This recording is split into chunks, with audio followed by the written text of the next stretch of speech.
25 नवेम्बर दिल्ली चलो एमती एक आह्वान राजधानी भुवनेश्वर में शुणा मिली। पुराना पेंशन लगी एनएमओपीएस सांबादिक सम्मेलन एभली आह्वान देखा मिली। पुराना पेंशन पाई जातीय आंदोलन ओडिशा पक्षरु नूतन पेंशन व्यवस्था उच्छेद करी पुराना पेंशन लागू करने निमंते रविवार भुवनेश्वर ठारे एक गुरुत्वपूर्ण सांबादिक सम्मेलन में सभापति विजय मल्ल सभापतित्व साधारण संपादक प्रजत्न बराण परिचालन में एक सांबादिक सम्मेलन में एनएमओपीएस ओडिशार समस्त कर्मचारी तथा राज्यर समस्त संगठन सभापति संपादक जिला नेतृत्व विभाग मुख्य माने जोग देथिले। आसंता नवेम्बर 25 दिल्ली ठारे देशर सबु राज्यर कर्मचारी माने महा आंदोलन करी एनपीएस की यूपीएस नुहे पुराना पेंशन कर्मचारी अधिकार ताहाको हासिल करिया पई गर्जन समावेश करिवे। एही समावेश रे ओडिशार समस्त एनपीएस कर्मचारी जोगदेवा पई एनएमओपीएस तरफ अनुरोध करा जायछि। निकट रे केंद्र सरकार एक कमिटी करी एनपीएस उच्छेद करिवा परिवर्ते यूपीएस घोषणा करथिले। ताहाको ओडिशा समेत सबु राज्य विरोध करथिले एवं केंद्र सरकार को एनपीएस रु यूपीएस को परिवर्तन करने लगी 2% कर्मचारी मात्र सम्मति जणाइछंती। एथिरे स्पष्ट अनुमान जे ओडिशा समेत समस्त राज्य केवल पुराना पेंशन चाहुछंती। ओडिशा सरकार अधीन में कार्य करुवा कर्मचारी मान नूतन पेंशन स्कीम बा एनपीएस परिवर्ते पुराना पेंशन स्कीम ओपीएस लागू करने पाई समस्ते एक स्वर में शपथ नहीं। केंद्र सरकार 2004 मसीह और राज्य सरकार 2005 मसीह पुराना पेंशन उच्छेद करी नूतन पेंशन व्यवस्था लागू करछंती। फल हजार हजार सरकारी कर्मचारी 30 रु 40 वर्ष चाकरी करी अवसर पर 1000 रु 1200 टंका पेंशन पाई अति दुर्दिन रे दिन काटुछंती। जेतेबेले कि विधायक और सांसद का पुराना पेंशन पूर्वपरी पाउछंती। विभिन्न राज्य यथा छत्तीसगढ़, राजस्थान, झारखंड, पंजाब, हिमाचल प्रदेश राज्य कर्मचारी मानकर स्वार्थ दृष्टि पुराना पेंशन लागू करछंती। अन्य राज्य उत्तर प्रदेश, कर्नाटक, केरल, तमिलनाडु, आंध्र प्रदेश, पंजाब, महाराष्ट्र राज्य सरकार माने एक कमिटी गठन करी पुराना पेंशन लागू करिया को अग्रसर हेउछंती। सबु राज्य रे पुराना पेंशन व्यवस्था लागू करिया पई जोरदार विरोध हेउथबा बेले ओडिशार कर्मचारी माने पुराना पेंशन योजना बिना तांको भविष्यत अंधार बोली भाबुथिबारु ताको हासिल करिया पई ब्लॉक, जिला और राज्य रे आंदोलन जोरदार हेलानी।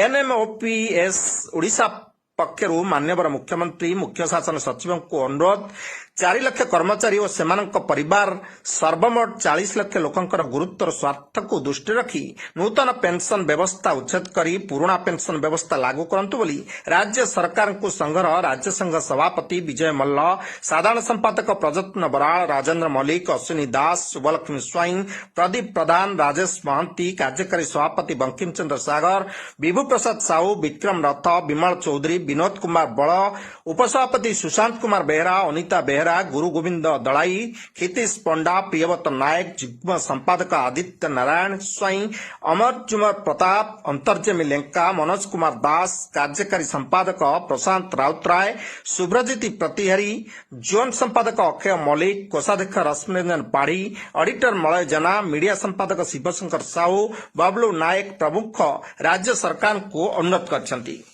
एही परिप्रेक्षी रे आज राजधानी भुवनेश्वर रे एक गुरुत्वपूर्ण सांबादिक सम्मेलन हो जाइछि। तत्सहित एक विशाल आह्वान दिया जाइछि एनएमओपीएस पक्षरु। आसंता मास अर्थात नवेम्बर 25 दिल्ली चलो आह्वान दिया जाइछि। ओडिशारू शताधिक कर्मचारी सामिल हेबे बोली सभापति विजय मल्ल सूचना देवा सहित दिल्ली रे प्राय 15 लाख सरकारी कर्मचारी एकजुट हेबा नै आशा रखिछंती। दिल्ली प्रकंपित हेबो एवं केंद्र सरकार तांका पूर्व नीति रे परिवर्तन आनी पुराना पेंशन लगाया बोली विजय मल्ल आशा प्रकाश करछंती।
ହେଇନଥିଲା ତମର ଗୋଟେ ସୁଟି ହେଇଯାଉ ତାପରେ ଫ୍ୟାମିଲି ସାଇଜ ଆଇବ ବହୁତ ଫଟୋ ଉଠେଇଲେ ଏଟା ହଉଛି ଫଟୋ ଭିଡ଼ିଓ